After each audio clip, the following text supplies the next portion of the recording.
Buenas tardes y bienvenidos todos a esta nueva sesión de Martes Solidarios en la Escuela.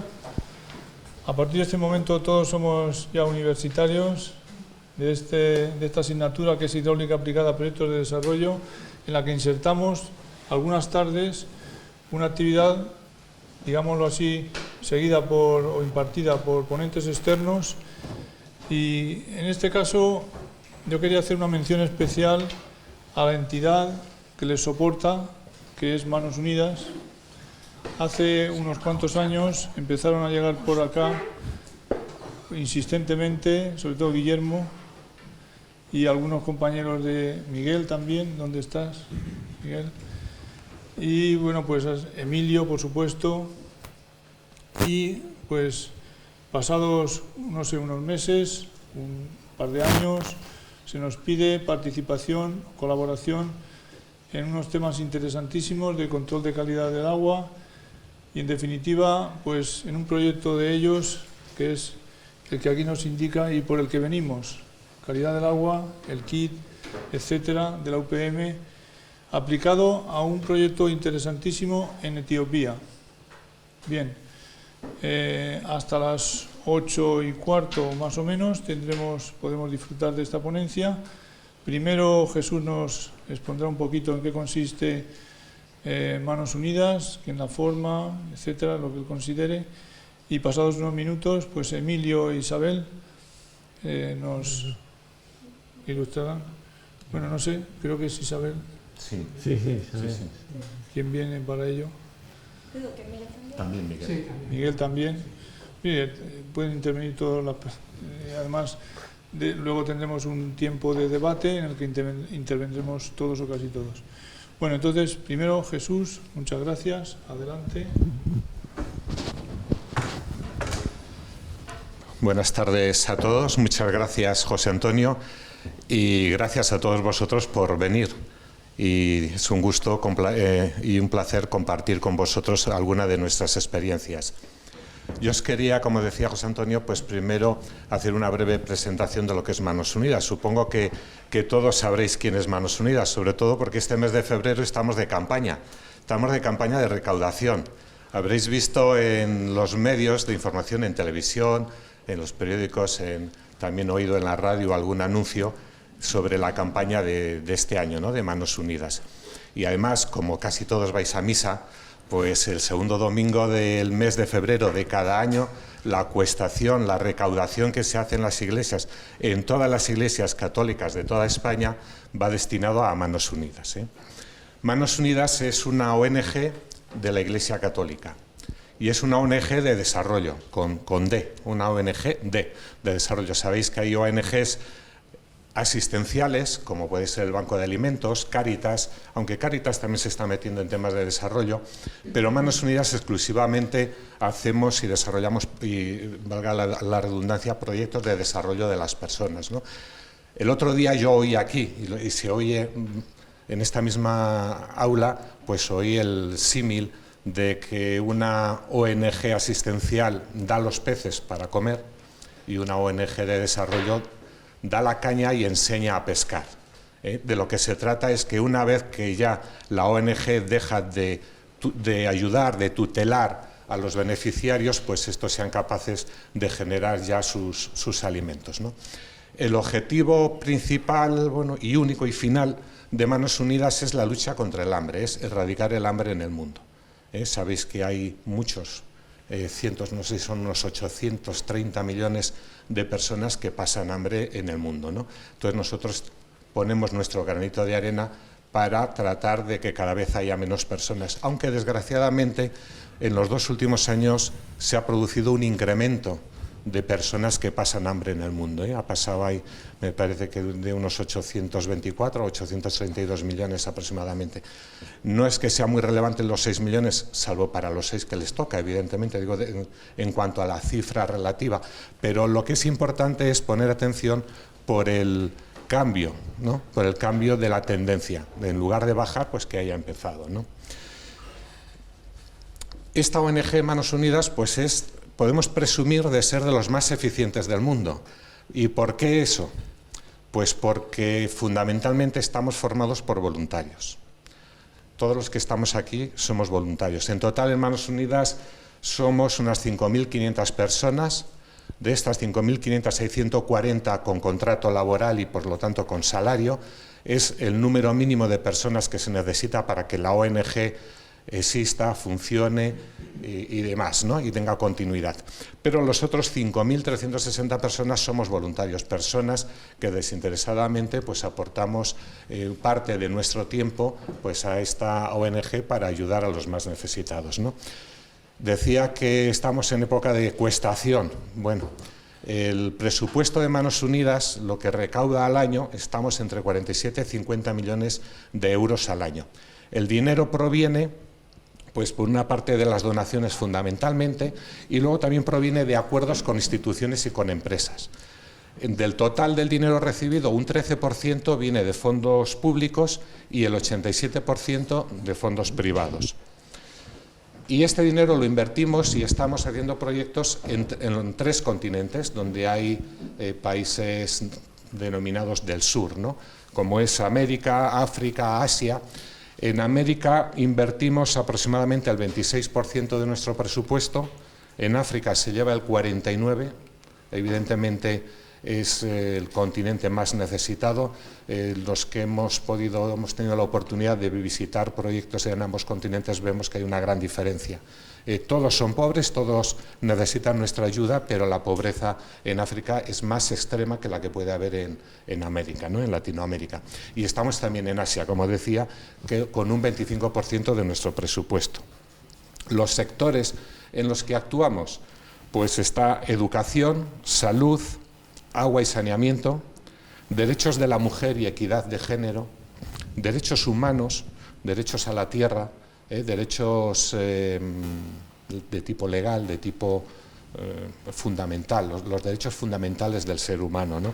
Alimentación y medio ambiente. Pero todos estos proyectos o todos estos sectores en los que estamos, como decía, aunque parezca que igual en algún capítulo pudieran no estar tan relacionado con la lucha contra el hambre, en todos ellos el fin último, detrás de todo lo que hagamos, está ayudarles a erradicar el hambre, ayudarles a que sean capaces de generar su propio alimento. Nosotros tenemos en estos momentos abiertos unos 900 proyectos. Entre todos ellos estamos pues beneficiando de forma directa o indirecta a 1,5 millones de personas. Y como decía, pues todos están relacionados con su desarrollo. Y bueno, y para terminar, pues deciros que Manos Unidas, pues como cualquier organización para que funcione, pues tiene que tener todos los órganos y departamentos necesarios para la buena ejecución y el buen gobierno. Y dentro de estos departamentos, pues está el nuestro, el de asesoría técnica e ingeniería, que nos ocupamos de todos aquellos proyectos más relacionados con la construcción de infraestructuras y todo lo que es de tipo técnico, que podemos agrupar en 4 grandes grupos, ¿no? Como son agua, agricultura y ganadería, edificación y energía. Y el proyecto que vamos a ver ahora, que nos van a presentar Isabel, Emilio y Miguel, pues está relacionado con el primer capítulo, con el de agua, y es un proyecto que se hizo el año pasado en Gode, en Etiopía. Entonces, lo importante es que ahora veamos el trabajo que se ha hecho, que también nos va a permitir a conocer y percibir las necesidades que tienen en este tercer mundo. Muchas gracias.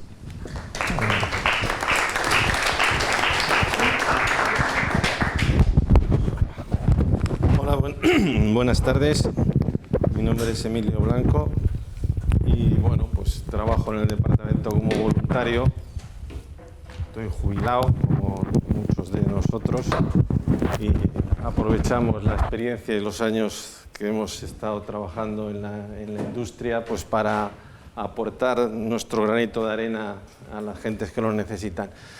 Entonces, vamos a ver el proyecto que voy a hablar. Vamos a hacer primero una pequeña introducción de qué se trata, el origen, la génesis de este proyecto, para después ya desarrollarlo un poquito más en detalle, ¿no?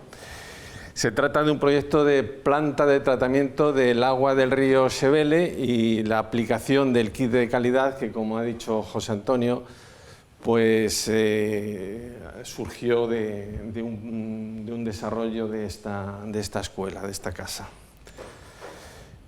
Los puntos que vamos a tratar, pues primero, como digo, contar un poco la génesis, los antecedentes, la introducción al proyecto, que estos 2 puntos los explicaré o los daré yo.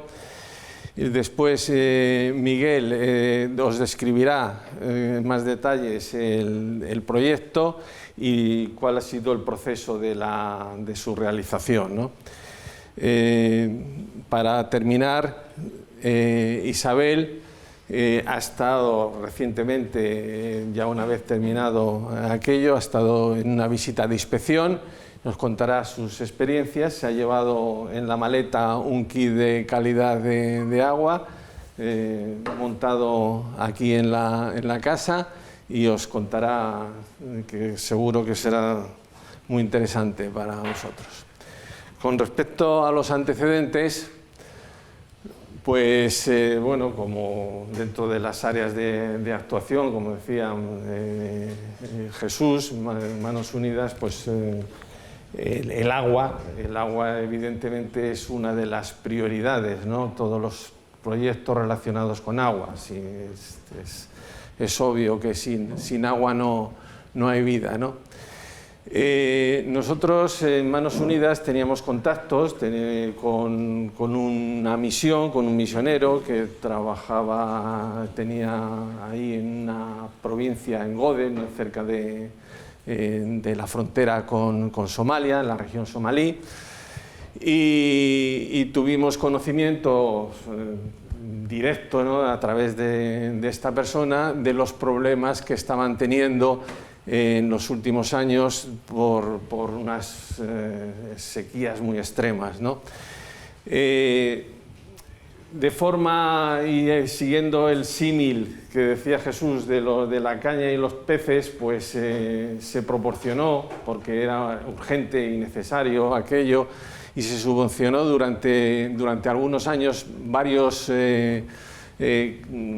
camiones cisterna que de alguna forma paliaban de forma puntual en las situaciones más dramáticas que se estaban produciendo, ¿no? Pero claro, eso era pues nada, solucionaba un problema para unas cuantas personas, pero a los 15 días el problema seguía subsistiendo, Y la propia misión, esta persona del misionero, pues con él estuvimos viendo la posibilidad de una solución más definitiva para la zona. Entonces, la misión, bueno, ahí está, se ve, no sé si es este, no, espérate,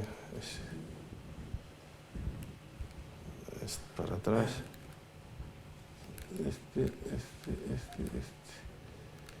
Ahí. El puntero, ahí se ve Gode, esto es la frontera con Somalia, ahí cerca de aquí está la misión, como a 4 kilómetros de Gode está la misión esta con el que teníamos el contacto. Y justo al lado de la misión, vamos, prácticamente con la valla, hay un río que nace en el macizo de Etiopía y llega hasta el Índico, que es el río Sevele, y pasa justo con la misión. Entonces, pues claro, se da la circunstancia de que está la gente muriéndose de sed, muriéndose con unas condiciones higiénicas pues muy deplorables, y hay un río que lleva un buen caudal todo el año a su paso por esta zona, eso sí, infectado de cocodrilos y desde luego de aguas limpias y claras, como podéis observar, ¿no?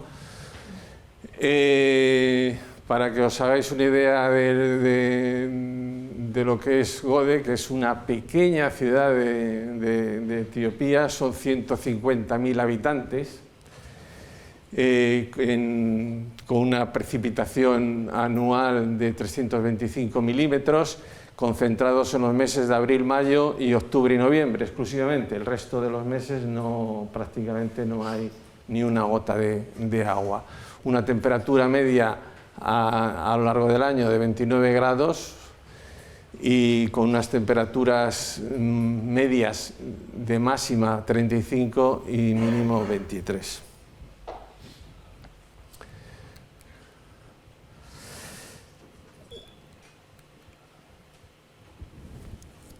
En ese análisis de posibilidades, pues ya se había descartado la alternativa de perforar algún pozo, porque esa zona, aunque dice si hay agua subterránea o si hay un río, pues las posibilidades tendría que haber por filtración, pues pero por filtración debía haber agua en un nivel relativamente no muy profundo.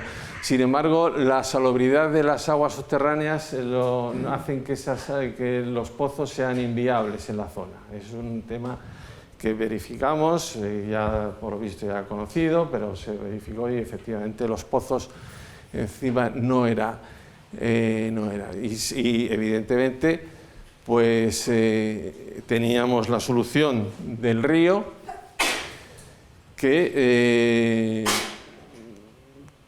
pensamos que la solución estaría en extraer el agua y tratarla para hacerlo potable y ponerle a disposición de las gentes, ¿no? Aquí he permitido coger una foto que es de UNICEF, de un chico intentando subir. Este es el río Sebele de la ciudad de Gode, y está intentando, como veis, para poder traer agua, una agua totalmente marrón, pues, color chocolate, los esfuerzos que hay que hacer. Entonces, bueno, esta es una idea del escenario donde aquí veis, este es el río, la ciudad de Gode está por esta zona. Hay un aeropuerto muy cerquita. Esta es la misión, el área donde está el proyecto. Y aquí, muy cerca, aquí esta distancia son como unos 400 metros, para que os hagáis idea, hay una prisión estatal. Esta zona está en continuo, prácticamente están en guerra, está muy cerca de las fronteras con Somalia, es una zona militarizada, que no lo he dicho. Entonces, bueno, la prisión está abarrotada de gente, hay datos, no se pueden preguntar, mejor no preguntes, pero lo cierto es que bueno, pues hay también había una cierta necesidad, o una total necesidad, mejor dicho, de suministrar agua a la prisión. Había una disposición adecuada. Ya hablaremos de eso más adelante. Bueno, pues en este contexto, y ya planteados la solución, que como mejor solución la de extraer agua del río, pues se pensó en un proyecto que sería de extraer mediante unas bombas, extraer el agua, llevarlo a unos depósitos de sedimentación y posteriormente a unos depósitos de filtrado, para que una vez purificado, almacenarlo en un tanque semienterrado y elevarlo a un depósito de 50 metros cúbicos sobre una torre de 12 metros de altura para tener presión. Las dimensiones, 200 metros cúbicos, pueden parecer mucho, pero la idea es, o el objetivo era, y tal como lo planteaba el promotor, digamos, de este proyecto, el misionero que llevaba la misión, pues dar una solución definitiva a la zona que pudiera ser perdurable durante muchos años y que cambiara de una forma bastante radical la situación de esto, ¿no? El proyecto, pues básicamente, ahí lo tenemos, consistía en esto, lo que ya los explicaré. Aquí están los depósitos y se planteó sobre un plano donde irían ubicados, etc. Los planos para este proyecto, los originales, los realizó un ingeniero etíope, experto en infraestructuras hidráulicas, y esos planos nos los mandó a nosotros, a Manos Unidas, para que los revisáramos, modificáramos y les sancionáramos de alguna forma, ¿no? Sobre todo los aspectos estructurales. Colaboró el Departamento de Hidráulica, y a los cuales bueno, pues, se rehicieron los cálculos para ver si las dimensiones eran las adecuadas, las velocidades, las bombas, etc.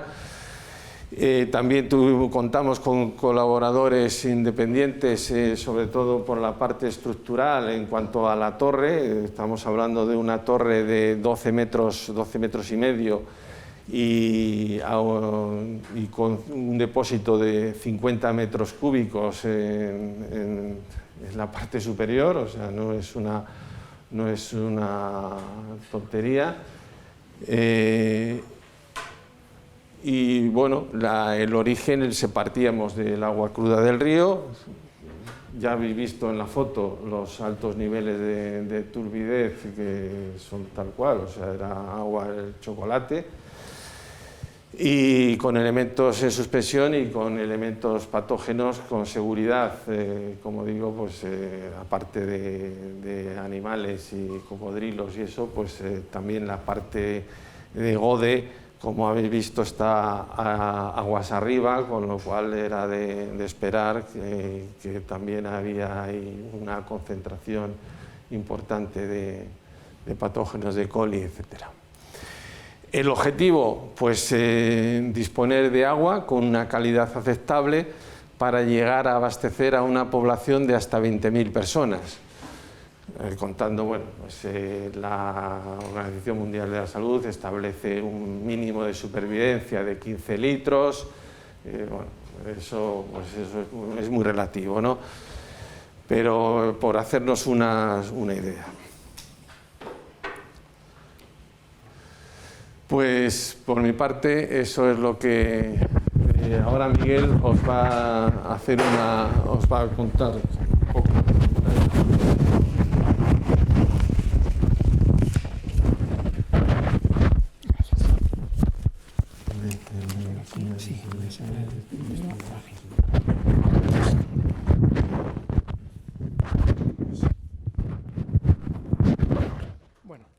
Bueno, buenas tardes. Soy Miguel Soriano, también colaboro como voluntario en Manos Unidas, trabajo. Y he participado también en la supervisión de este proyecto, que es lo que realmente hacemos en Manos Unidas. Proyectos que vienen del exterior y que supervisamos. Entonces os voy a exponer básicamente qué consiste el proyecto en sí, los elementos constructivos. Como ha comentado Emilio, este proyecto bombeaba agua de un río del que probablemente ninguno hayáis oído hablar. Seguro que conocéis al río Tajo. Hombre, ¿cómo vais a ver? Bueno, tiene no sé cuántos kilómetros tendrá. 800 kilómetros puede tener el río Tajo, 900. Pero el río Sebeles, si os fijáis en las diapositivas, tiene 2.300. Y tiene una cuenca de recepción de 300 y pico mil kilómetros cuadrados, que eso es más de la mitad de España. O sea, imaginaros la mitad de España más drenando en unas condiciones de completamente desarbolado, terreno que sufre una erosión tremenda y que es la consecuencia que el río baje como si Charlie, el de la fábrica de chocolate, pues lo hubiera puesto allí mismo. O sea, porque está completamente un agua, en unas condiciones de las que luego hablará Isabel, pues son espeluznantes.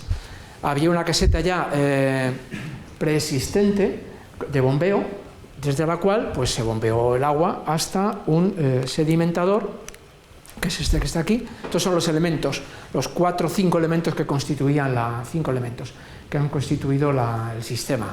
Un sedimentador, un par de filtros, un depósito regulador, acumulador, y aquí no está, bueno, está a continuación, el cuarto elemento, pero he dicho 5, el cuarto, que sería un depósito elevado para distribuir. Bueno, el primer elemento es el sedimentador. Tenía, bueno, 2 partes, lógicamente. La parte más pequeña para los gruesos, con un aliviadero del que comunicaba el agua a la parte más grande. Estamos hablando de dimensiones de 12 metros, si no me equivoco, de largo por 5 de ancho y una altura útil de 1,5, si no me equivoco. Creo que era esto, la altura media. La altura, perdón, de 1,5. El sedimentador tenía 105 metros cúbicos y comunicaba con un filtro con 5 capas, como podéis ver ahí. Eran 2 filtros que en total creo que cada uno tenía 30 metros cúbicos, en total eran 58 metros cada uno, 58 metros cúbicos cada uno, perdón, o sea, eran de 60 metros cúbicos aproximadamente cada uno, ¿vale? Aquí tenéis las dimensiones de uno de ellos, un 80 de alto, 8 metros de ancho, y la longitud, si no recuerdo mal, que eran otros 5 metros. No tengo aquí la planta, solo está el alzado, pero se puede ver. Y esta era de flujo ascendente, que esa es otra, bueno, una anécdota que luego Isabel la podrá contar. En principio era de flujo ascendente y estaba constituido por estas 4 capas de arena y de grava, con esos espesores y con esta granulometría en cada una de ellas. Bueno, todo esto se fue retocando a lo largo del proceso gracias a la colaboración del Departamento de Hidráulica. El siguiente, vale.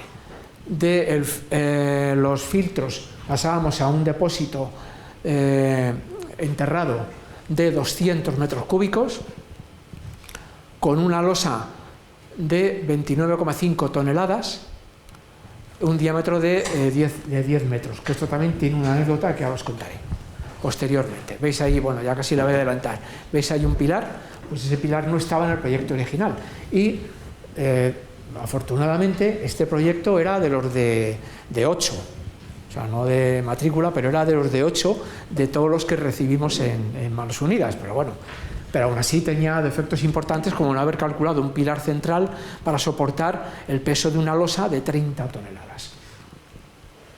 Y bueno, del depósito en sí poco más. Y acababa en un depósito elevado de 12 metros de altura, de 50 metros de capacidad, que era el que hacía de distribuidor. A través, en teoría, esto está previsto que conecte con una cárcel que habéis visto en el plano originalmente que os enseña Emilio, que estaba relativamente próxima. Si no me equivoco, está como a 400 metros, una cosa así, para que lleve agua al menos a la cárcel, ¿vale? Sí, pues si os parece ya, vamos a hablar de la fase de ejecución, ¿vale? Vais a ver primero algo que no estaba previsto, y es una máquina. O sea, la excavación se hizo a máquina, pero no estaba prevista inicialmente. O sea, es verdad que bueno, hubo un retraso en la aprobación por parte del Departamento de Asesoría Técnica e Ingeniería de Manos Unidas, pues porque el proyecto en sí tenía muchas deficiencias. El promotor, que el padre Christopher, pues insistió muchísimo, fue, con perdón, un poco mosca cojonera en ese sentido, porque el hombre parecía como si se le echara el tiempo encima y quería tenerlo cuanto antes, es lógico, pero el retraso estuvo motivado por fundamentos, por causas como las que hemos visto. O sea, no había un pilar central calculado para sostener la losa, La cimentación del depósito elevado era absolutamente deficiente, y había así como un par de cosas más que yo creo que me irán surgiendo.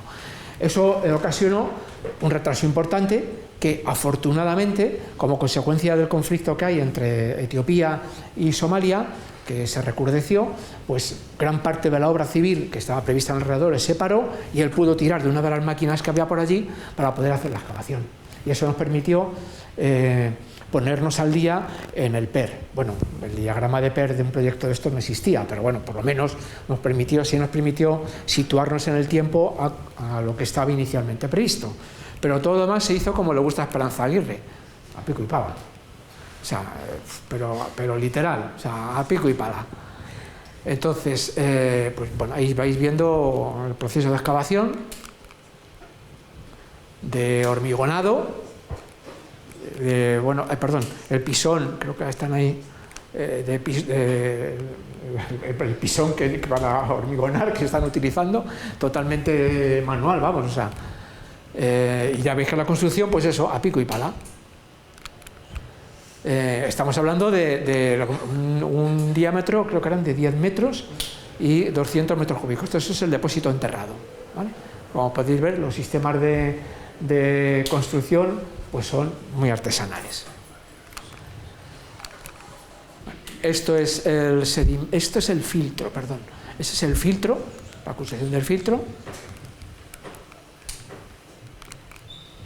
El sedimentador y el filtro, todavía no está, uno de los filtros todavía no está terminado. Ahí al fondo se puede ver el otro filtro.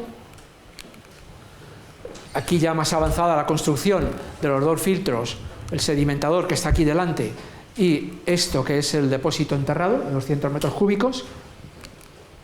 Y bueno, y esto, a ver, yo supongo que vosotros, que sois estudiantes de aquí, en algún momento, digo yo que la asignatura de proyectos, a ver, yo os hablo de alguien que ha estudiado antes de Bolonia, a ver, no antes de que existiera Bolonia, que ya existía, sino del método Bolonia, o del sistema Bolonia. Por tanto, yo no sé ahora mismo cómo son las asignaturas ni nada, pero se supone que en un momento determinado tenéis una asignatura de proyectos en donde os dirán en qué consiste un estudio de seguridad y salud, que desgraciadamente es corta y pega y copia y añádelo, pero debe ser de lo más importante y que debe ser asumido desde la dirección de una empresa completamente hasta, por supuesto, el primer y último operario.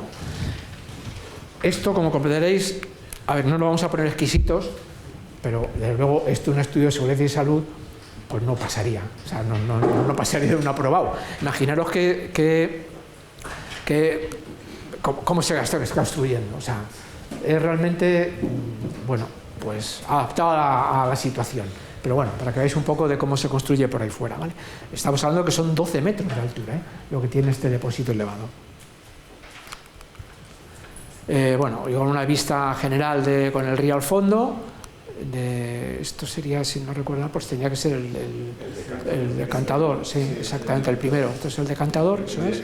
Y aquí lo tienes, eso es, con los filtros, etc. Bueno, las comunicaciones que hay entre decantador y filtro, entre sedimentador y filtro, la tubería,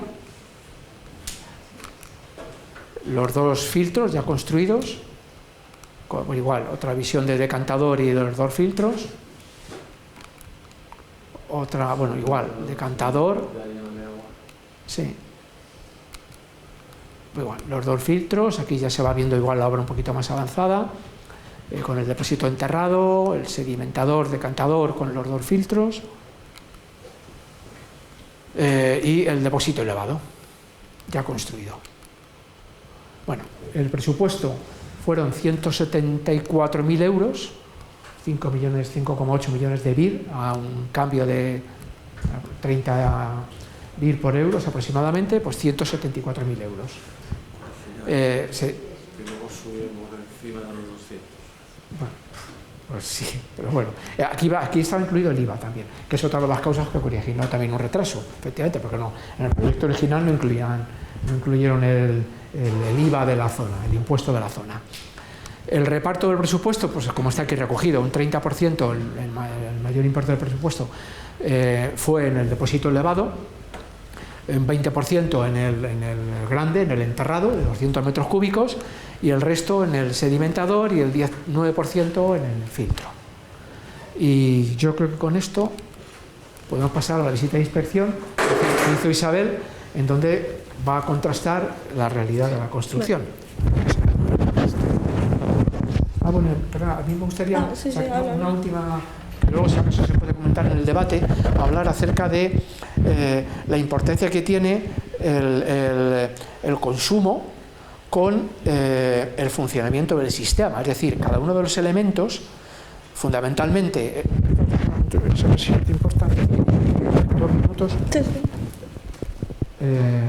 fundamentalmente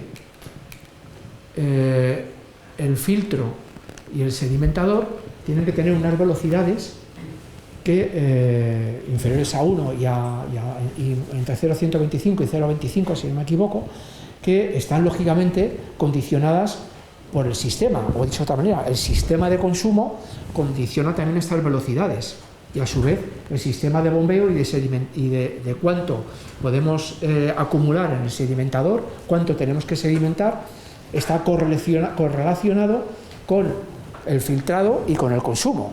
O sea, eso es un poco cuál es la gestión que se tiene que llevar a cabo para que esto no esté parado y esto pueda funcionar en continuo con las velocidades que tienen que establecerse en cada uno de los dos elementos fundamentales, el sedimentador y el filtro, para que esto funcione. Bueno, eso es un tema que luego, si os parece, se debate. Bueno, pues ya, Isabel, perdona. No, no, sí. Ahí va. Espérate, porque ya al final. Ahora. Ahí te escapaste. Vale, a ver. ¿Aquí? Vale, espera, para pasar, imagino que por aquí, ¿no? Exacto, pasar. ¿Y este es el puntero? Eso es. Vale. Pues a ver. Bueno, yo soy Isabel Santías y fui como voluntaria a Gode, ¿no? A Somalia a Etiopía para revisar ya el proyecto en terreno.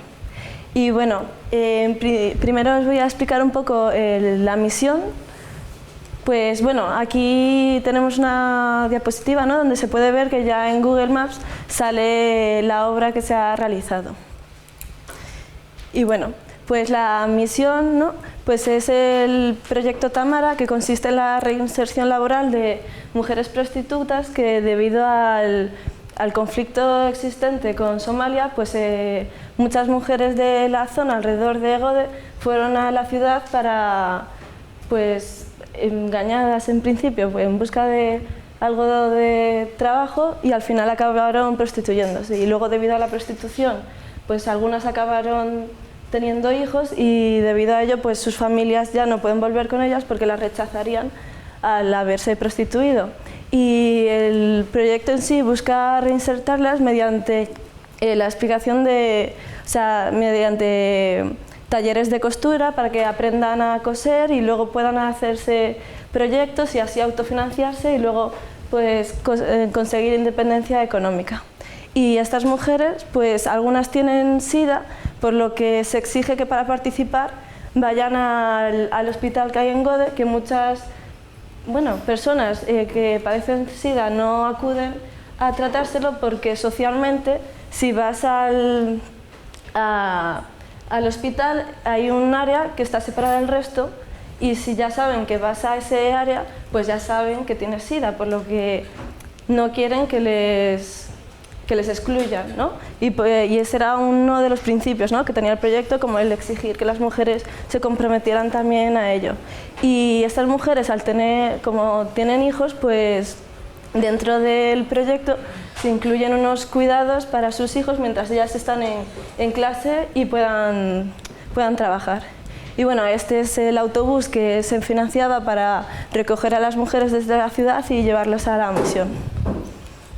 Y bueno, aquí están, pues, por las mañanas, ¿no?, que llegan, se asean a los niños, se asean ellas, desayunan y ya cada uno se va a clase. Los niños, pues, prácticamente a jugar, que son como de niños a 7 años, de 0 a 7 años, y ellas pues a clase, y luego cuando terminan, pues prácticamente comen y ya se vuelven a sus casas.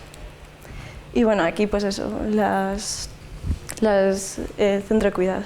Vale, esto ya sería la visita que realizamos con mi compañero Jorgen. Este era el constructor, quien diseñó los planos, y este era el padre Tesga, con quien estuvimos ahí viendo la instalación. Y bueno, pues aquí, como se puede ver, el río el cauce está bastante alto, ¿no? Pero eso, súper achocolatado. Vale, pues esta ya es la etapa. Aquí se ve un huerto que tenían de papayas y plátanos, que lo tenían para abastecer tanto a la misión como con una visión a futuro para venderlo y poder autofinanciarse. Y bueno, esta es la casita de la bomba, donde aquí estaría el río, y esto pues nada, el sedimentador, esto serían los filtros de arena que operan en paralelo, y ya más allá estaría el depósito enterrado. Y bueno, pues estas son las gravas que la idea que cuando llegamos todavía no las habían puesto, pero porque todavía ha sido muy reciente y todavía no les había dado tiempo a colocarlas. Y bueno, pues nada, este es el sedimentador, este es el primario, el secundario, y este es el filtro de arena que opera en paralelo. Y bueno, como se puede ver, no tiene todavía las gravas que deberían de haber puesto. Y bueno, las gravas pues actúan, o sea, el filtro de arena actúa de manera como un método físico, ¿no? Retiene las partículas, y por otro lado un método biológico en el que la capa superficial, que está pues sí, más en contacto con el aire, pues los microorganismos que se adhieren alrededor de las partículas de arena pues biodegradan los contaminantes que puedan haber, y es otro método biológico para reducir la contaminación y los patógenos. Y bueno, pues aquí pues también en el depósito enterrado tenían respiraderos para evitar los procesos anóxicos y que se generasen pues pudriciones al estar ahí almacenado. Y bueno, esto es una vista, ¿no?, de la misión desde el depósito elevado y pues no puerta para acceder a él. Bueno, este es el depósito elevado ya finalizado de 12 metros, y bueno, aquí pues unos plátanos, ¿no?, de la misión. Vale, luego os voy a hablar del kit de calidad de agua, que es el que realizamos con el departamento de la ETSI, que yo cuando hice las prácticas de la universidad las hice en parte con Manos Unidas y en parte con la UPM en relación con este tema, y mi fin fue pues construir el kit de calidad de agua que ya había diseñado unos alumnos anteriormente, y consistía básicamente en construir la incubadora. Los objetivos principales del kit de calidad de agua son tanto facilitar la accesibilidad del control de calidad de agua para economizar el coste del equipo, ya que los kits suelen costar en torno a 2.000 euros, y esto pues no sé si son alrededor de 700 o algo así, y eso pues la verdad es que es una reducción de costes muy grande. Luego, por otro lado, el facilitar el estudio de calidad de agua, ya que resulta un método súper sencillo que cualquier persona podría realizarlo. Y por otro lado, pues fomentar la independencia y el empoderamiento de las comunidades para ser conscientes del estado del agua que están consumiendo. Y el kit está compuesto por un conductímetro, que sería este aparato verde, el termómetro que está incluido en el conductímetro, luego el pHímetro, luego la incubadora con las placas Petrifilm, donde se incuban los microorganismos, y el turbidímetro, y luego pues botes de muestra, ¿no? El conductímetro sería para medir la conductividad del agua, el termómetro pues la temperatura, ¿no? El pHímetro pues la acidez y basicidad del agua, el turbidímetro la turbidez, ¿no?, que sería el contenido de sólidos que se encuentran en suspensión. Y luego pues la incubadora y las placas Petrifilm pues para ver la presencia o ausencia de las bacterias E. coli. Esto sería la incubadora, ¿no? que es todo muy artesanal, pero la verdad es que da muy buenos resultados. Y estas serían las placas apiladas para ya incubarlas. El estudio microbiológico, ¿no? Pues su fin es buscar la ausencia o presencia de las bacterias E. coli, que son las bacterias que están asociadas a las heces y que son causantes de muchas enfermedades al ingerirlas. La OMS determina que se deben que un agua potable tan solo debe tener un máximo, o sea, ninguna colonia de coliformes fecales. Luego, para fomentar el crecimiento de las bacterias, deben de estar a una temperatura constante, que serían 44 grados, que eso se consigue mediante un sistema calefactor. Luego, unos nutrientes específicos que en este caso pues estarían ya en la placa, ¿no? Que sería pues las placas, pues el agar violet red bile, y luego un tiempo determinado que sería unas 20 horas de incubación. Y asegurando estos parámetros, pues se fomenta el crecimiento de estas bacterias si es que el agua las posee. Luego, pues la placa, ¿no? Está compuesta por un agente gelificante que luego también posee unos nutrientes específicos para que crezcan los coliformes y unos indicadores para, en el caso de que se encuentren estos microorganismos, pues detectarlos.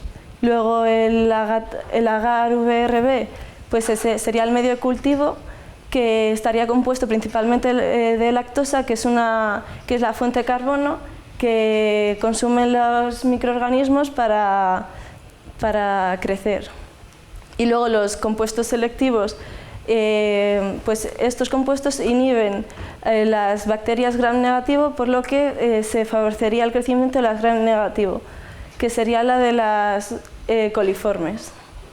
Y luego, pues durante la fermentación de la lactosa, las bacterias producirían un ácido que reaccionaría con los compuestos selectivos y al final se acabaría virando la placa a rojo o un rosado más intenso y estas se detectarían en la placa. Luego, pues en la película superior de la placa se atrapa el gas, ¿no? Al cerrarla, y se generarían unas pequeñas burbujas, y mediante estas burbujas rojas es de la forma en la que se puede realizar el conteo.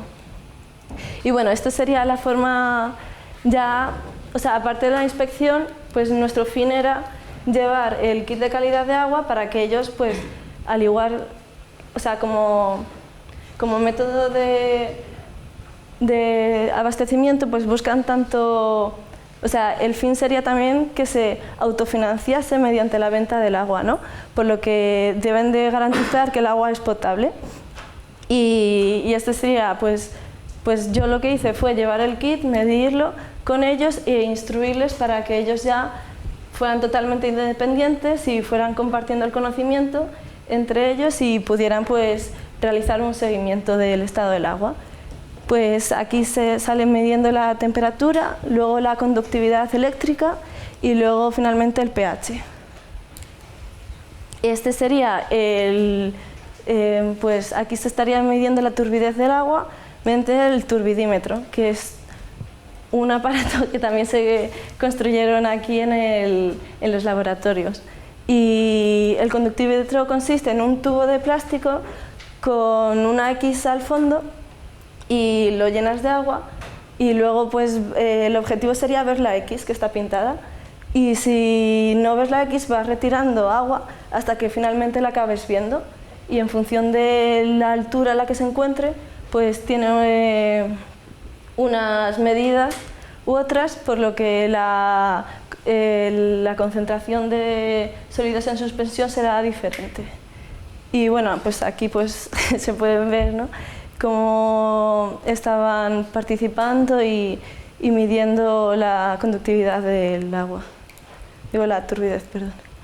Luego pues aquí estamos ya en la toma final, que sería la del depósito elevado, y salía aquí en esta en este grifo y se estaba pues midiendo la turbidez, todos en equipo. Y bueno, ya finalmente aquí serían las mediciones en el laboratorio, que básicamente pues se improvisó un laboratorio mediante pues los equipos que se llevaron, luego unos manteles de plástico para intentar esterilizarlo al máximo y evitar la contaminación cruzada. Y bueno, aquí tenemos al padre tomando y midiendo las muestras para medir la presencia de E. coli.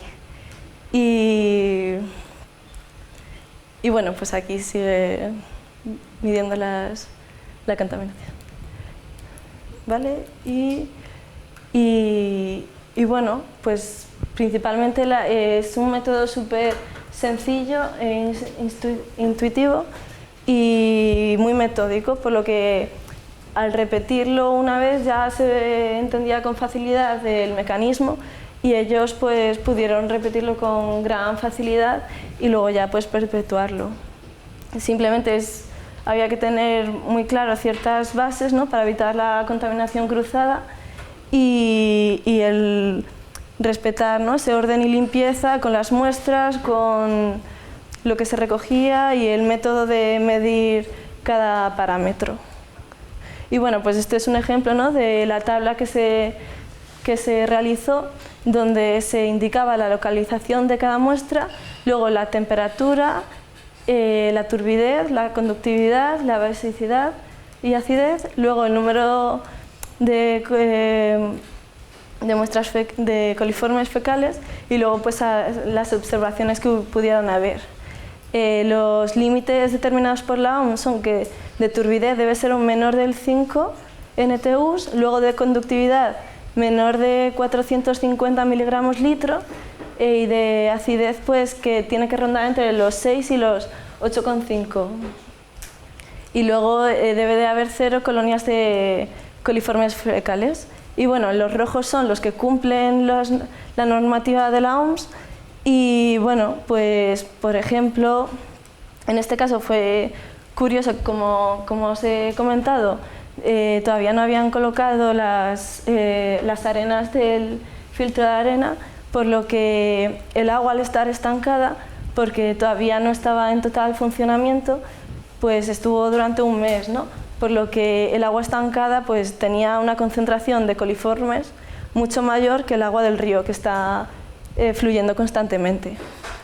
Y bueno, pues básicamente pues bueno, luego al final se tomaron 2 muestras también del filtro de la misión, que este filtro pues era un filtro específico, ¿no?, que tiene como un 99,99% de efectividad frente a las colonias de E. coli y otros microorganismos, ¿no? Y se tomaron estas muestras también para comparar. Y por ejemplo, pues esta tenía 2 colonias de coliformes, posiblemente al haberlas hechas las últimas, pues se contaminó la muestra por una falta de esterilicidad en el estudio. Pero bueno, en este caso pues se ve que el agua pues sí que cumplía casi todos los parámetros estipulados. Y bueno, estas son las muestras. Este es en el río, no sé si se ven bien, pero bueno, se ven aquí las colonias de coliformes, son estas burbujitas que se mencionaron antes. Luego, esta sería del sedimentador secundario, que curiosamente pues apenas poseen coliformes, y esto pues posiblemente fuera por el efecto SODIS, ¿no?, que debido a la radiación ultravioleta pues inhibiera la actividad de los microorganismos, pero o sea, esa fue nuestra teoría. Y luego esta es la del filtro de arena, que surgiría un poco lo mismo. Y luego ya esta es la del depósito enterrado, que aquí sí, no sé si podéis ver bien, pues se ve que está lleno de coliformes, de colonias, incluso más que el río. Y luego ya este es el elevado, que se ve con mucha facilidad, ¿no?, el que está lleno completamente. Y luego ya estas son las de la misión que no tienen. Y bueno, pues nada. Luego, como conclusiones, que es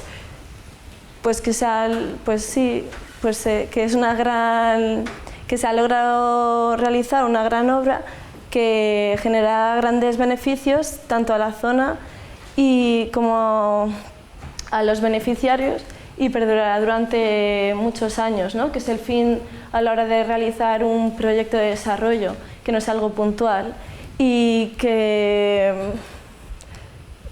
merece especial atención al depósito elevado, que aunque haya sido muy precario la forma en que se ha realizado, pues los resultados han sido excelentes. Y luego el sistema de sedimentación funciona perfectamente, eliminando la turbidez del agua. Y bueno, pues actualmente la planta suministra agua limpia a la misión y puede ser distribuida a través de camiones cisternas. Tiene un gran potencial, ¿no? Actualmente pues se podría suministrar mediante camiones cisterna, pero bueno, esperamos estamos esperando todavía para realizar el siguiente paso para abastecer a la cárcel y con ello pues poco a poco que funcione en continuo y luego que se abastezca también al resto de Gode. Y luego por otro lado que será necesario repetir las mediciones de la calidad del agua cuando los filtros posean las gravas y las arenas para ya ver las condiciones en las que se encuentra el agua y su efectividad de potabilidad. Y luego pues aún así será necesario instalar un sistema de cloración para garantizar que el agua es totalmente potable y llega a los beneficiarios apta para el consumo. Luego, por otro lado, pues lo que he comentado, ¿no? Que se encuentra en estudio la segunda fase para abastecer la cárcel.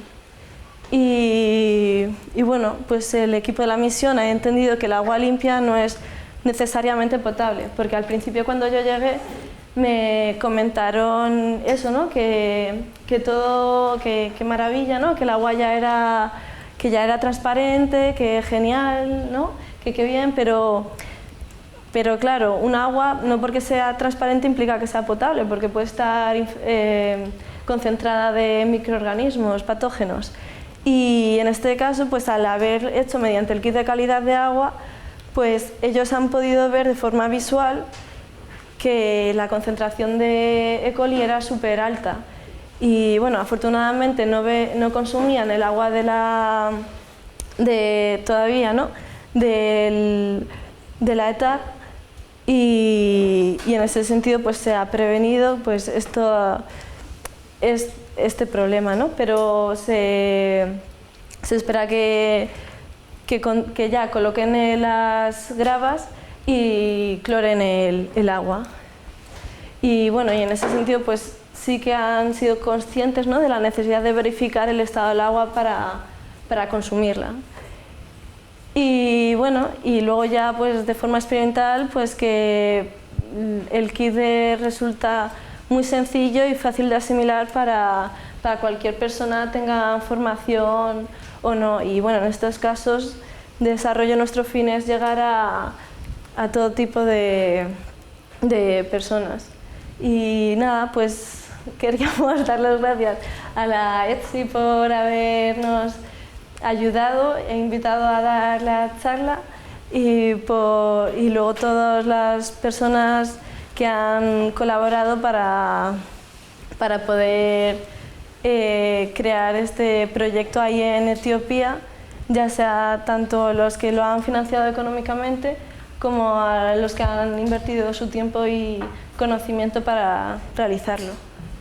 Y bueno, y ya como algo personal, yo quería comentar esto es en Dire Dawa, una ciudad ahí en Etiopía, que estaba pues al lado del mercado y estaba infectado de plásticos y bueno, y más que nada pues hacer pie, ¿no? En la falta de gestión de estos residuos y el cómo a veces llegan un tipo de residuo a ciertos espacios en los que no tienen medidas para gestionarlos, ni medidas ni conciencia, ¿no?, ni educación en este sentido, por lo que a nosotros nos acomete el tener que gestionarlo, pero sí que crear conciencia y también somos responsables de lo que generamos pues aquí en España, ¿no?, porque al final muchas veces se acaba trasladando a otros países porque realmente no reciclamos, sino que separamos y luego lo enviamos a otros países. Y bueno, esto es lo que producen ellos, pero que se debe de hacer un poco de hincapié, ¿no?, sobre medidas para intentar solucionar y mitigar estos problemas. Y bueno, y gracias. Gracias a todos.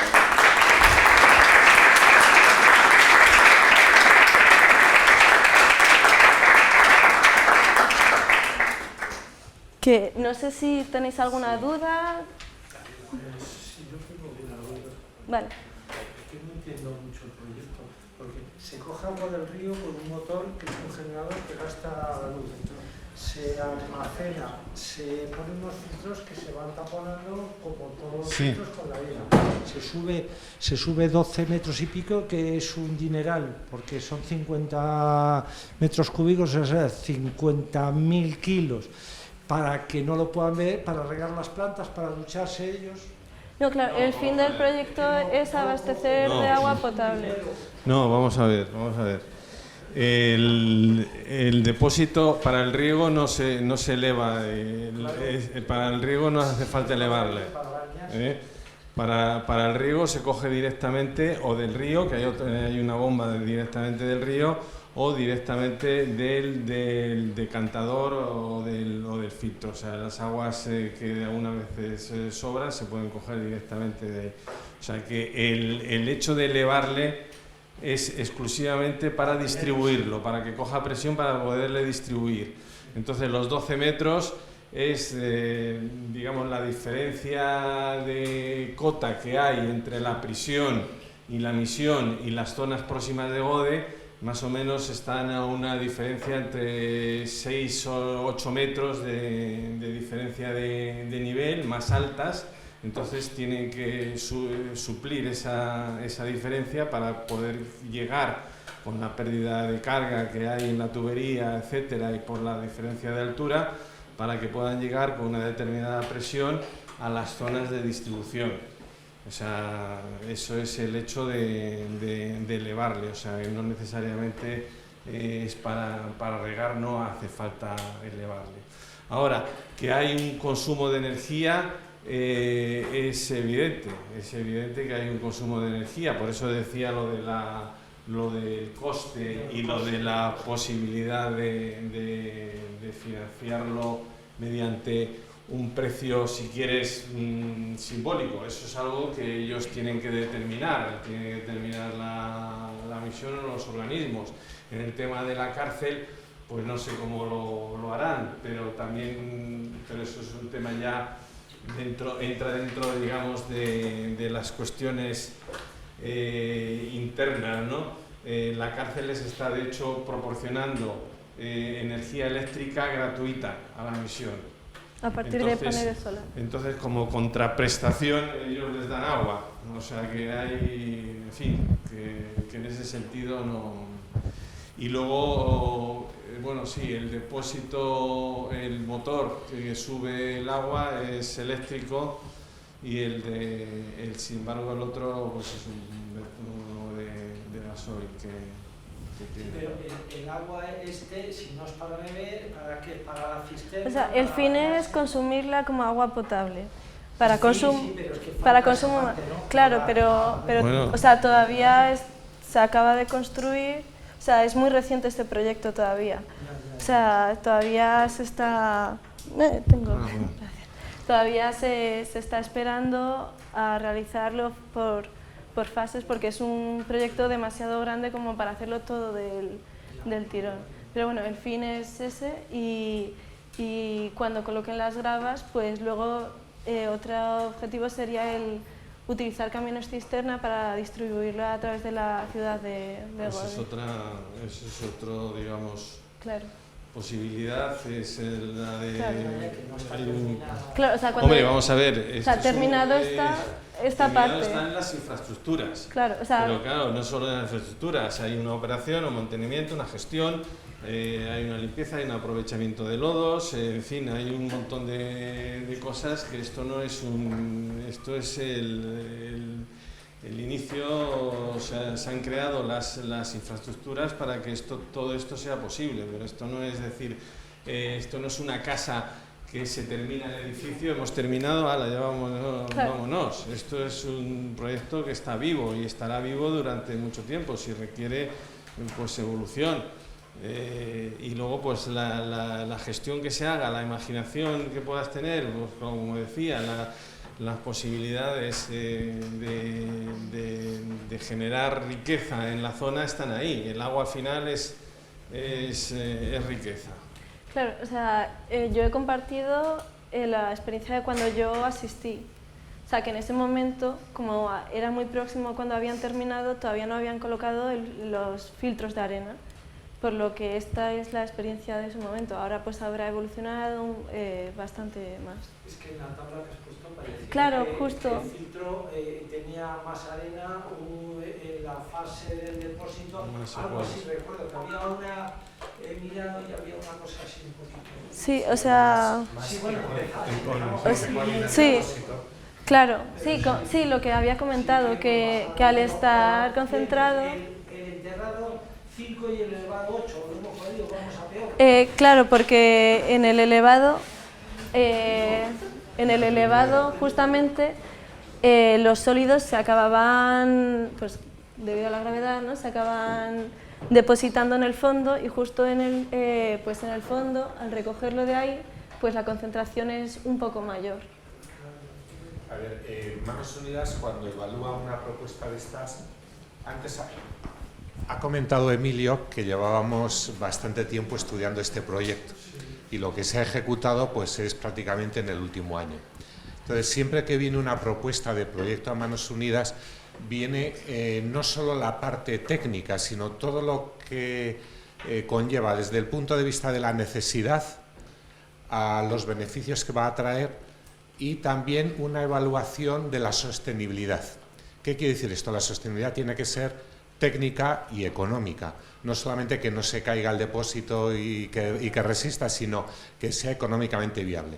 Entonces, como han comentado anteriormente, primero se está dando agua a la misión, que está en terreno de la prisión, de la misión, y han sido los demandantes primeros, ¿no? Después se le va a dar agua a la prisión, a la cárcel y por último a la población. Esto por sí solo, para la misión, ocurre lo que aparece ahí en el cuadro. Es excesivamente grande para la poca necesidad de agua. Entonces esto no funciona. Esto funciona cuando esté en pleno rendimiento, cuando esté todo completo, que va a haber una circulación continua de agua, va a entrar agua de forma continua al decantador, de ahí a los filtros de arena y de ahí al depósito. Pero ¿qué es lo que ha pasado ahí? Pues que el agua ha estado demasiado tiempo retenida en el depósito porque no hay consumo todavía, porque estaba recién terminado, ¿no? Y entonces se han multiplicado las E. coli ahí. Claro. Entonces hay que verlo hacia el futuro porque ahora es muy reciente. Claro, estamos ahora a la espera de construir la siguiente fase con la cárcel. Creo que al final tendré dos preguntas. La primera es, cuando comentasteis que tras pasar por la ciudad de Gode aumentaban, pues yo qué sé, las coliformes, la turbidez, ¿por qué se decidió poner esta planta río abajo y no río arriba? Y segundo, ¿cómo se piensan gestionar esos filtros? Quiero decir, ¿va a haber un momento en el que pues ya se colmaten, ¿no? Se saturen? ¿Cómo se renovarán? Vale, pues mira, en relación con la primera pregunta, ahora mismo para la capacidad de la población el diseño es correcto y está aguas abajo por el hecho de que la misión fue quien lo solicitó y fue en ese terreno. Sí, los terrenos son cedidos, son del Estado, pero cedidos a la misión católica, les cedió ahí unas hectáreas. Entonces, pues claro, es un terreno vallado, protegido, controlado. Es el terreno que se disponía. Efectivamente, tu pregunta es totalmente lógica, porque no se pone aguas arriba y te evitas eso, pero claro, eso si lo hace el Estado, pues claro, era lo lógico, pero lamentablemente los estados de esos países se ocupan muy poco de esas cosas, les importa más la guerra con Somalia que eso. Sí, perdona un segundo. Mira, hay que tener en cuenta que en estos sitios, estos lugares están totalmente abandonados de las administraciones públicas. Sí. Entonces, tú no puedas hacer un depósito en otro lado o una planta como esta, ¿quién la cuida? ¿Quién la mantiene? La misión está donde está y la misión se compromete a operar la planta. Eso ya es suficiente. Como decía antes, hay que evaluar la sostenibilidad técnica, que siga funcionando en el tiempo. Alguien tiene que ocuparse de la planta. En este caso es los miembros de la misión. Pero si esto se hiciera en el mejor sitio, como tú dices, más aguas arriba, donde el agua está más limpio, pero después, ¿quién se encarga? Aparte que no tienes terreno, que ese terreno pues habría que comprarlo y demás, pero luego la gestión. Claro, si hubiera una asociación que lo hubiera solicitado y tuviera ese terreno, pues en ese caso pues se habría hecho así. Es difícil, bueno, los terrenos no se... Claro, o sea, por ejemplo... Otras cosas no se compran y allí no es todo del Estado y no hay terreno que tú puedas decir, me compro esta parcela aquí y hago esto, eso no es posible. Gracias. Bueno, la segunda pregunta... Sí, espera. Vale, aquí tienes pues... Por un lado, el filtro, lo que se hacía, o sea, el objetivo será en un futuro, pues por un lado se quitará la primera capa, que son las arenas más finas, se pondrán en como una especie de piscina que tenían súper cerca del filtro de arena para limpiarlas. Y luego, pues, mediante gravedad, ¿no? Pues se limpiarían las arenas por unos aliviaderos que tienen en los laterales. Y al final, pues, sería llenarlo varias veces para limpiarlo. Claro, el fin es reutilizar todo el rato las mismas gravas. La idea original, el agua entra por aquí, que tenemos esto que seguirlo, fluye hacia arriba, deja la capa de agua limpia arriba, esta válvula está cerrada, esta está abierta y está entrando y está saliendo por aquí. Cuando hay que limpiar, y por eso se han hecho dos depósitos, precisamente por eso hay dos, para que siempre uno pueda estar funcionando, filtrando, y el otro le puedas estar lavando. El lavado es contracorriente, en ese caso se cierra esta válvula, se abre aquí y entonces el agua entra por aquí y sale por unos aliviaderos que las ha señalado ahí. O sea, se limpia el contracorriente y por eso precisamente son dos. Tú estás limpiando uno y está funcionando el otro y siempre puede estar operativo. Perdona, tenía... Bueno, lo mío no es una pregunta, rápidamente me presento, soy Mauricio, soy primo hermano del misionero, del padre Christopher, y he tenido la suerte de visitar con mi mujer Sonia Gode varias veces. Estoy aquí porque me ha invitado Sister Joachim, me imagino que conocerás, está en Inglaterra ahora. Y dos cosas muy rápidas, una, enhorabuena por la iniciativa, a vosotros, a Manos Unidas la mala suerte que tenéis es que cuando acabéis este proyecto os va a llamar, sabéis que está ahora en Sudán del Sur, mi primo, y tenéis mucho mérito de estar con él trabajando porque es duro de pelar, ¿no? Es un... Le conozco muy bien, llevo 3 años casi... Bueno, yo 50 con él como primo, acompañándole a todos sitios y complicado. Y la única sugerencia a todos vosotros es una cosa que decía la Madre Teresa de Calcuta. Mi primo estuvo 15 años con ella y tenía una frase que era bastante contundente, que es ven y verás, y es... Lo mejor que se puede hacer para estos proyectos es ir a conocerlos in situ, o sea, Las fotografías yo siempre voy a decir que nunca hacen justicia de lo que es. Yo creo que lo que más te llevas de estos sitios es cuando ves y lo vives. Hay una parte que es tangible, que es lo que habéis visto, pero hay una parte intangible que tú, Isabel, te quedarás para toda tu vida, ¿no? Y te va a quedar en tu corazón para el resto de tu vida. Entonces yo pienso que estos proyectos, cuando empiezas al principio, lo tienes en la cabeza, que es la razón. Cuando lo vives, te baja el corazón. Y una vez que te baja el corazón, te lo haces y es tuyo. Y entonces os recomiendo la visita con los ahorros que tengáis o cuando podáis, pero enhorabuena a todos. Gracias. Bueno, aprovechando la invitación, yo les hago otra invitación. Y es que en Manos Unidas caben todavía... En Manos Unidas todavía caben más voluntarios, como Isabel. El tiempo no tiene por qué ser completo, la dedicación puede ser de una mañana, una tarde, o todas las mañanas o todas las tardes. Y lo que te da esto no es una nota de un profesor, sino que no tiene precio. Efectivamente, así que estáis invitados, si os sobra tiempo y queréis ayudar a los más necesitados del mundo, pues a través de Manos Unidas hay una oportunidad para vosotros y tenéis aquí a Isabel que os está contando y os puede ayudar. Yo he visitado muchos proyectos, ya llevo 3 años en Manos Unidas y estoy totalmente de acuerdo con lo que dices. La verdad que te engancha y después ya es muy difícil dejarlo, ¿eh? Vale, gracias. ¿Alguien más? Creo que el chico de la cabeza.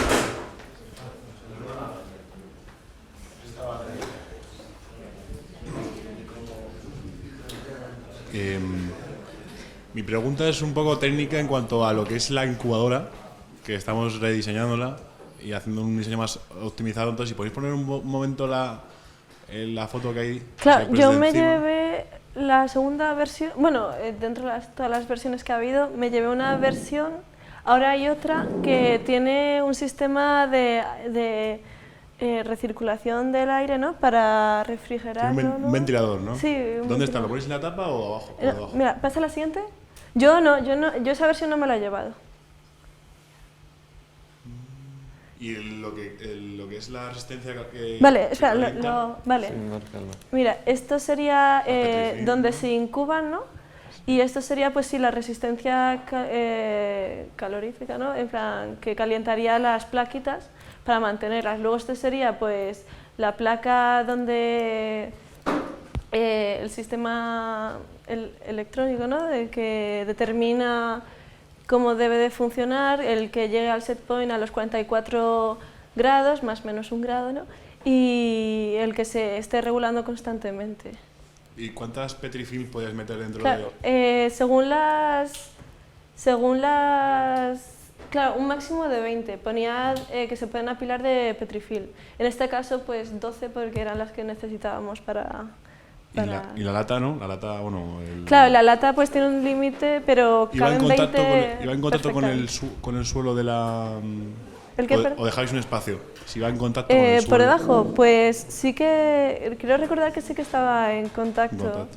Para ajustarlo un poco mejor y luego estaba recubierta con un ligero aislante, ¿no? Para fomentar que no se perdiera tanto calor. Y luego una tapita para también que no se perdiera calor, así de corcho. Y ya la última pregunta, tú que estuviste manejando este producto, ¿alguna mejora que dijeses esto vendría muy bien o la verías funcionar? Pues esta mejora es que antes no estaban estas placas y antes tenías que hacer tú el medio de cultivo y eso era súper tedioso, complicado, luego el almacenarlo no siempre aseguras que haya una nevera donde puedas almacenar el medio de cultivo, se puede fomentar la contaminación cruzada a la hora de realizarlo y para filtrar las muestras era muy complicado y mediante este ligero avance que ha encontrado, bueno, Pablo, todo el equipo de la ETSI, pues de las placas Petrifilm pues se ha avanzado un montón en este sentido para evitar la contaminación cruzada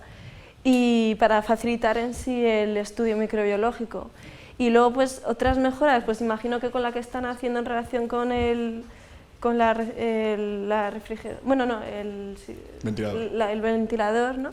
Pues imagino que garantizarás mucho más esa temperatura de manera más estable, ¿no? Aunque aún así, pues esto que veis aquí es un pendrive que tiene un aparatito, ¿no? Que registra pues las temperaturas y con él pues se veía si había picos de temperaturas, ¿no? Para garantizar un poquito la estabilidad.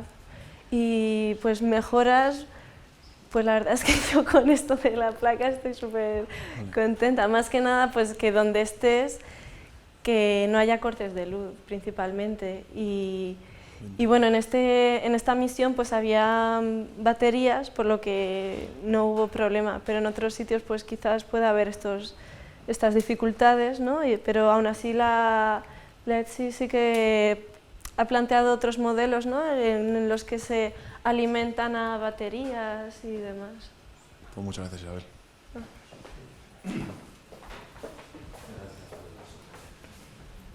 Sí, no, nada más también decir que, bueno, que el tema, nosotros en Manos Unidas, la idea es proseguir con este tema. O sea, de hecho, Jesús me comentaba, y una petición que teníamos que hacer, que necesitamos más porque tenemos otros países, y la idea es ir. De hecho, Isabel ha estado también viendo unas traídas y unos pozos en Burundi, que hace recientemente, ha regresado hace unos días, y también ahí tenemos que ver, tenemos muchos proyectos de agua y prácticamente ninguno se controla la calidad, con lo cual el tema este es algo que tenemos que seguir y es algo que nosotros vamos a estar trabajándolo.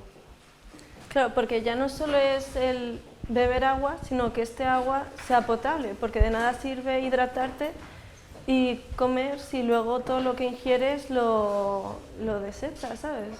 O sea, que por eso es necesario asegurar que una potabilidad adecuada. Vale. Hola, yo tenía una pregunta sobre el origen de los materiales, porque bueno, está la bomba, está todo el hormigón, imagino que se utilizó para el depósito en altura, toda la grava, todo esto, el origen del material, ¿dónde viene? ¿Viene del propio país? ¿Se exporta? ¿Se importa? De Turquía. Los aceros, y los cementos y las agravadas de allí, de la zona, vamos, los cementos sí. Pero los materiales, sí, además era una de las cuestiones que en 2 meses se dispararon, sobre todo el precio de los hierros, de los aceros. Pero sí, eran hombre, aceros no. Claro, el constructor fue quien nos detalló, ¿no? qué necesitaban y qué precios tenían, y él es un constructor que tiene una empresa en Addis Abeba, en la capital, por lo que suele comprar y trabajar, por lo que él tenía, ¿no? Sus contactos y todo, o sea, que trabaja de manera local. Sí, los costes de eso a veces se disparan. Por ejemplo, las tuberías para las conducciones que ha habido que hacer, tuvieron que traerlas de Addis Abeba, que era el sitio más próximo que había, que no sé cuánto está, 1000... No sé, mucho. Etiopía es enorme, es 1 millón y pico de kilómetros cuadrados, no sé. Son 100 y pico millones de habitantes, más de 100 millones de habitantes. Y entonces eso, que hay muchas dificultades, y es lo que decía, el simplemente hecho de una excavadora, algo que nos parece a nosotros tan sencillo, dice, total, pues hubo una suerte inmensa el poder contar con la excavadora, que el padre Christophe ahí lo gestionó, una que pilló por ahí al vuelo, porque si no se tenían que haber hecho todos esos movimientos de tierra a pico y pala, porque conseguir eso, pues eso la tienen que traer en un camión desde 1000 y pico kilómetros, o sea, el coste se disparaba totalmente. Claro, en relación con eso, pues por ejemplo con otros proyectos de electricidad, ¿no? Pues por ejemplo que nos solicitan placas fotovoltaicas, ¿no? Para instalaciones eléctricas, ya sea centros de salud y demás, pues por ejemplo estamos viendo, o sea, lo ideal es que lo soliciten dentro del país, pero hay veces que el precio es tan elevado que estamos planteando si compensa más enviarlo desde desde Madrid o qué hacerlo, claro, pero por lo general el fin principal sería que lo solicitasen desde el país, sí. Y bueno, ya... Bueno, unas cuantas precisiones. Primero, a este debate tan acalorado e interesante. Una es que el coste no era de 700 euros, coste del equipo, sino de 350, más o menos, o sea, la mitad.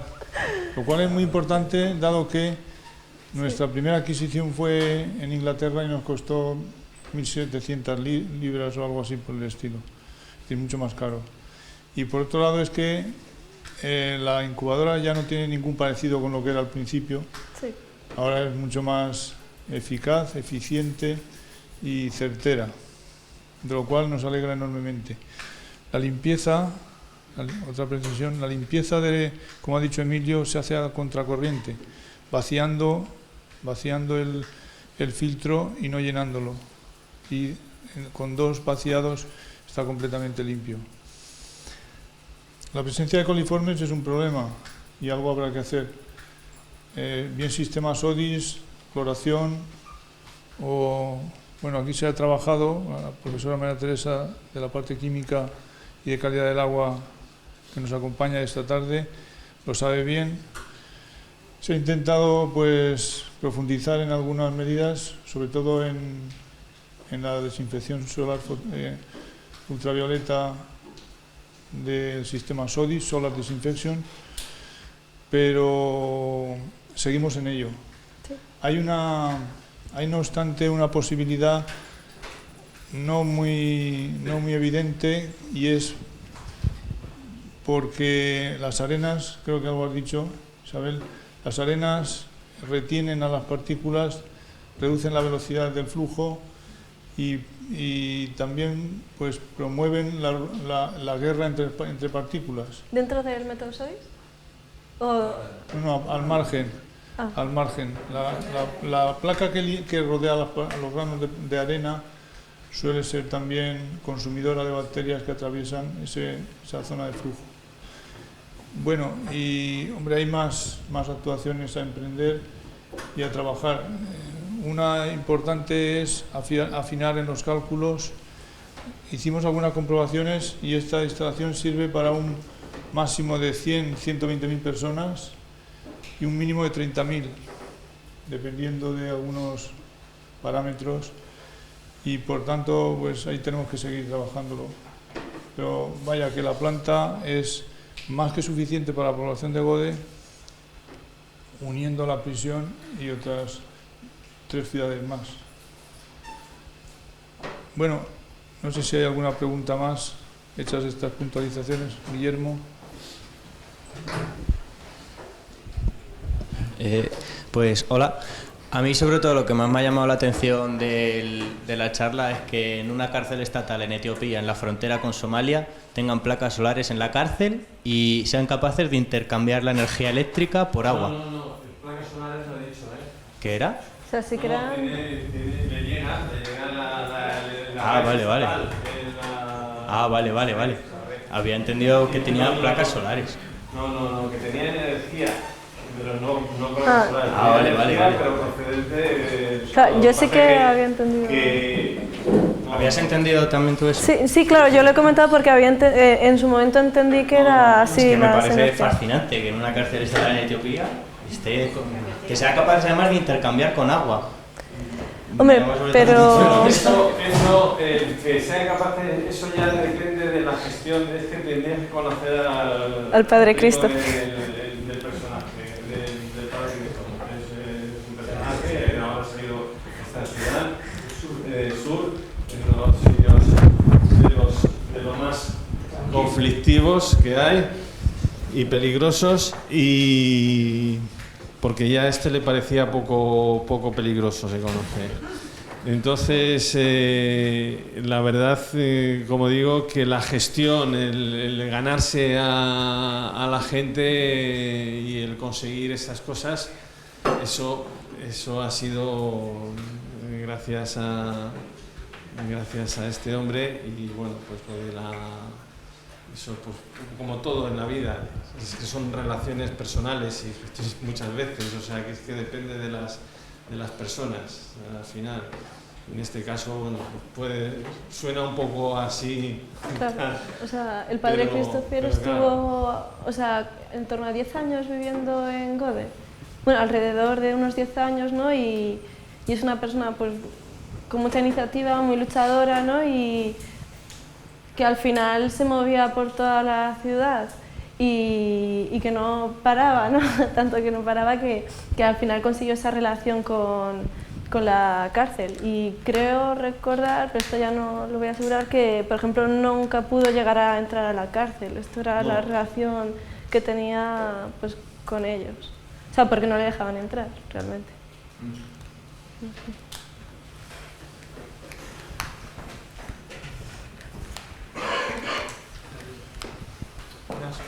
Yo quería preguntar por las dimensiones de los filtros y de los decantadores. Serán 8 por 5. O sea, en planta 8 por 5 y de alto Los decantadores los decantadores. Claro, decantador sería este. Decantador tiene 12 metros, si no me equivoco. Sí, hay. Estos son 12 hasta aquí, 12 más... Toma, sí. Vale, espera. Ahí se pone 12, lo que sería el decantador, el secundario, bueno, el primario es muy pequeñito, son de 2 metros, y es para los gruesos, fundamentalmente.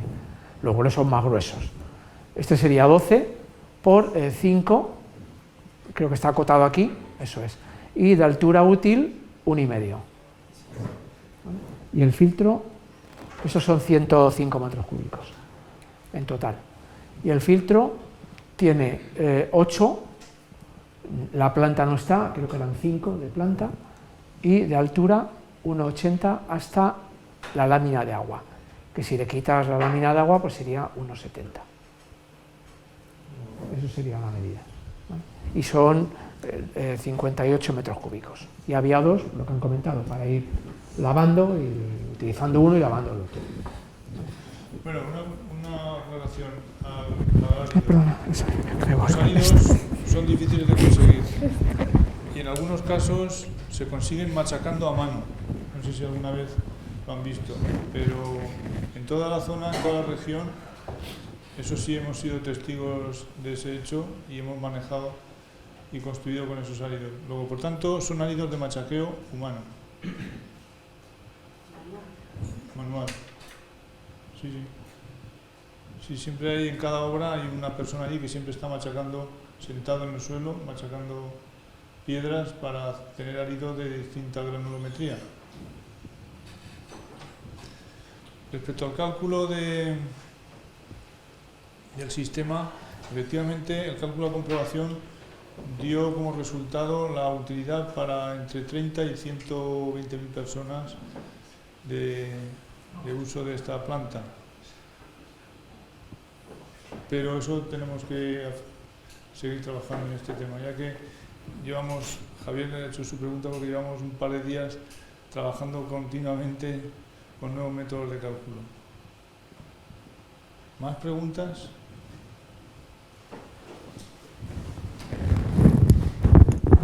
Bueno, yo quería preguntar algo más relacionado, o sea, me generó curiosidad lo que decíais sobre que para poner esta planta de agua, ¿no?, tenía que haber una solicitud de la misión y que por eso se puso ahí, ¿no? Y mi pregunta era en relación a cómo se, no sé si puedo preguntar esto, ¿no?, de cómo se gestionan estas solicitudes, o sea, ¿cuál es el proceso para que una ONG decida que se pone ahí una planta de depuración de aguas? A ver, en cooperación, lo más importante siempre es que la necesidad y la petición emane del beneficiario, de quien lo está necesitando. O sea, pocas veces uno es proactivo y va allí y dice, tú necesitas una planta de agua, ¿no? Eso no es posible, porque lo puedes hacer, ellos no lo asumen como necesario, como propio. Entonces siempre la necesidad, en temas de cooperación, siempre la necesidad para que sea sostenible en el tiempo tiene que emanar de quien lo va a usar, de quien lo va a necesitar. Los beneficiarios últimos son los habitantes de Gode, de todo este entorno, los beneficiarios de la misión, las mujeres, las madres que están ahí viviendo. En este caso, el padre Christopher, que era el gestor de esta misión, pues es el que detecta que tiene la necesidad y ve que esa necesidad que él tiene es una necesidad extensiva a toda la comarca, a toda su zona, ¿no? Y de ahí lo que hace, ¿cómo se pide? Bueno, pues él ya tenía antecedentes de dónde está Manos Unidas. Bueno, aparte que el que es capaz de llegar a esos sitios y estar 10 años aquí y luego irse al Sudán, porque como decía, pues no era suficientemente peligroso, estas personas tienen muchos recursos y ven las necesidades que hay en el mundo y tienen la capacidad y los recursos para detectar quién les puede ayudar, quién les puede financiar sus proyectos. Manos Unidas es uno de ellos. Este es el padre Christopher, es católico, ¿no? Me parece. Deciros que, por ejemplo, de Zaragoza, en casi todos los países europeos hay un Manos Unidas, una ONG de la Iglesia Católica como Manos Unidas. En Alemania está Misereor, en Francia ahora no recuerdo cuál es el nombre, pero en casi todos los países las iglesias católicas. Pero no solamente las iglesias católicas tienen ONGs como Manos Unidas para ayudar a los demás. Hay también muchas iniciativas privadas, muchas ONGs de empresas, también de empresas privadas, ¿no? Entonces el padre Christopher detecta la necesidad, prepara una especie de briefing, pues con en principio un par de folios. Ya que me has preguntado, te comento el proceso, ¿no? Y con eso hace la propuesta. Entonces, inicialmente se hace una evaluación inicial, se ve a ver si entra primero dentro del ideario de Manos Unidas, si encaja, a ver si hay presupuesto para lo que está pidiendo, y entonces en el caso que se le diga que sí, ya lo arma, ya prepara una documentación mucho más completa que se va a analizar también minuciosamente, buscando que justifiquen bien la necesidad del proyecto, qué servicios y qué beneficios va a dar a la población y, como decía al principio en mi intervención, la sostenibilidad, o sea, la continuidad en el tiempo. No es que lo hagas y quede ahí, que también ocurre a veces, ¿no? A veces, pues el padre Christopher se ha ido aquí, yo espero que le sucederá otra persona con las mismas capacidades, porque si no puede ocurrir que esto quede abandonado, ¿no? Por eso también el hecho, ante la pregunta que hacías tú de por qué hacerlo aquí, pues porque es donde está la misión y no tiene que haber alguien que se vaya a ocupar de la operación y de la gestión en el tiempo, a lo largo del tiempo, para darle continuidad. Y bueno, y después de todo ese proceso, de esa evaluación, que también entramos nosotros a evaluar toda la parte técnica, como departamento, en el departamento somos 18 ingenieros, para todos los países que estamos. Y entonces, si pasa todos los filtros de estudio interno, pues pasa a un órgano como si fuera un consejo de administración, se llama comisión permanente, pero es equivalente a un consejo de administración donde se aprueba. Si se aprueba, ya se empieza a mandar el dinero.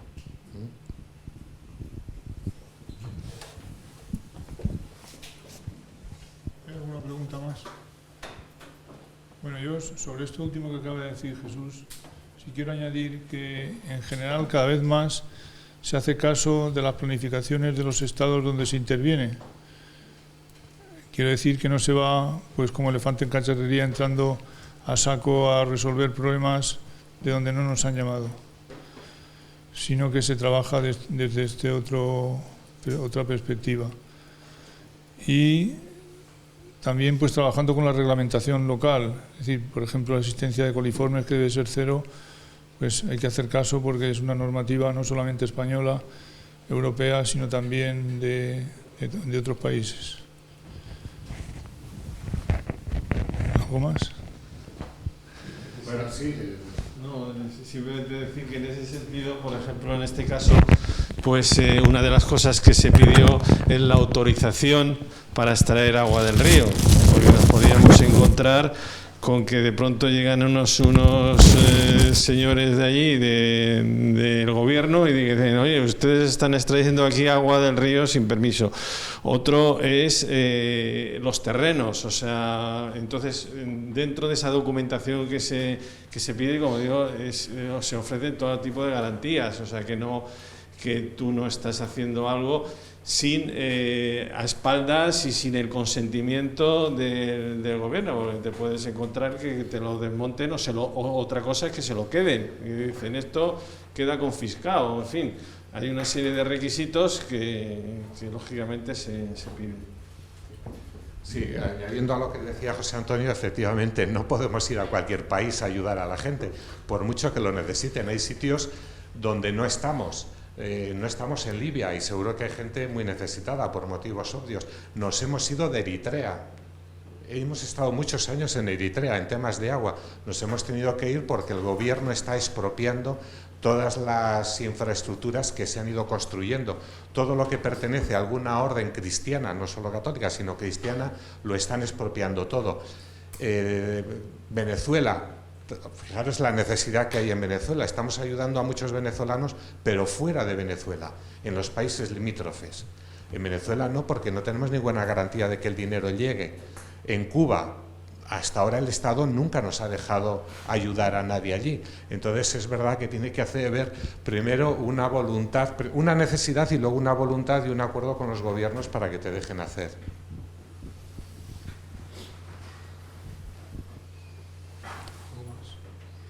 Bueno, eso último de Jesús, y ya terminamos, es lo que en cooperación se llama pertinencia. Lo contrario es impertinencia. Pero sí que se procura que los proyectos sean sentidos, demandados y, en fin, todas estas características que yo creo que engrandecen un poco la cooperación. Bueno, la semana que viene tendremos de nuevo martes solidarios, siempre el martes, como no. Y no, lo que no recuerdo, Susana, es quién es. Irene Blázquez es voluntaria de Cruz Roja, ha estado en Filipinas, Tanzania, Burundi, Sierra Leona, etcétera, y bueno, pues lo pasaremos bien con su ponencia también. Así que muchas gracias a todos y que vaya bien hasta siempre.